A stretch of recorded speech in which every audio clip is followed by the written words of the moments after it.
Well, hello, my beautiful mess magnets. Welcome back to the channel where the drama is loud, the wigs are louder, and the side eyes are absolutely lethal. It's your girl, Sydney, back to dissect, decimate, and drag another scandal-soaked episode of Beyond the Gates. The only show where a midlife crisis might come with a search warrant, a sexcapade, and a suspicious French accent. Today's menu: Chelsea flirts with a spy, Anita drops a bombshell, and Jacob gets legal on Leslie's shady behind. Let's get into it, honey, because this episode had more layers than a wedding cake at a drag ball. Open on Anita, giving serious Lifetime movie energy, just sitting there, staring into the abyss. Like the ghost of girl groups past just popped up and whispered, "Remember Barbara?" Vernon strolls in, all concerned and full of loving husband energy. And Anita? Baby, she unleashes a whole damn confessional. There was a fourth articulette, Barbara.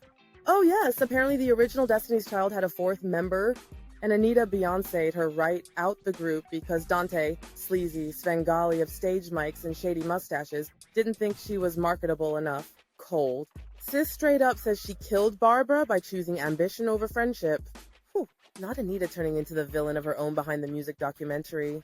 Vernon tries to save her soul like, "No, babe, you were just, goal-oriented," but Anita ain't having it. She said, "Don't absolve me, thank you very much." Or cut to Orphe Jeans, where Sharon and Tracy are plotting like a pair of shady soap opera Bond villains.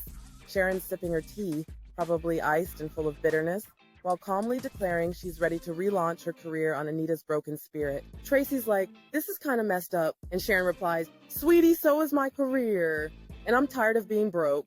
Basically, Sharon's ready to throw Anita under the reunion tour bus if it gets her a Spotify check. I mean, teamwork makes the scheme work. Then Vernon calls Tracy and drops the bomb. Anita's out, cue the dramatic sip. Tracy's got work to do. At Dani's place, she and Andre just finished a little horizontal cardio. Dani says their fight made the sex better, and Andre's like, "I'm trying to be your man." Dani hits him with, "CEO of orgasms," and I spit out my drink. But get this, in between postcoital giggles, Dani gets a call from her daughter, Naomi, about Bill. At the hospital, Bill is surrounded by every woman he's ever irritated. Hayley, Naomi, Shanice. It's like a reverse harem of accountability. Doug's worried it's a TIA, Naomi's worried it's a stroke. Bill's worried about his pride. Dani shows up with her usual no-filter flair, like, "I didn't try to kill him, because if I had, he'd be dead." Sir chuckled, so we know he's still got some fight in him. Hayley, however, she's had it. She yanks out that IV like she was unplugging Alexa mid-sentence. Then Bill tries to convince Hayley that he's over Dani, but let's be real, the tension is still thick. Hayley admits she's jealous, and Bill basically confirms Dani is his unfinished symphony. Now this is where things get spicy. Leslie, wearing a Dollar Tree spy disguise, sneaks into the hospital looking like she just escaped from a clearance bin at Claire's.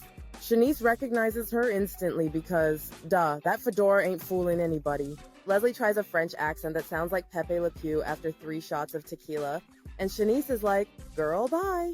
Leslie wants the security footage to clear her name, but the footage is with Andre, so naturally off she goes to harass him next. Meanwhile, Chelsea's having a flirt-off with a woman named Madison at a bar. She throws down lines like, "We're too gorgeous to drink alone," and I'm like, "Okay, bisexual queen, go off." They talk about spy games, the meaning of life, and being down for anything interesting. It's giving existential hot girl summer, and boom, Madison vanishes like she got Thanos snapped. Is she a ghost? A scammer? A dream? Commitment issues? Who knows? But Chelsea's face said, "I was just about to make out rude." Leslie corners Andre again. Leslie finds Andre at Orphe's and demands the tape. He's all, "This isn't Netflix, girl," but he finally caves. They watch the footage. Leslie's like, "That ain't me, I'm hotter." Andre's face? Unmoved. He's not buying the glow-up defense.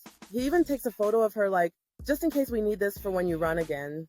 These two are gonna end up in bed or in court, and maybe both. Kat the Chaos Bringer and Jacob the Law. At the station, Kat marches in with her usual entitled energy. Jacob is not amused.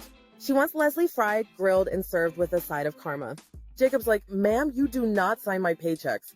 But then, just as she's ready to blow another gasket, he gets the search warrant. Kat's giddy, Jacob's annoyed, and Leslie? She has no idea the popo is about to pop up at her place.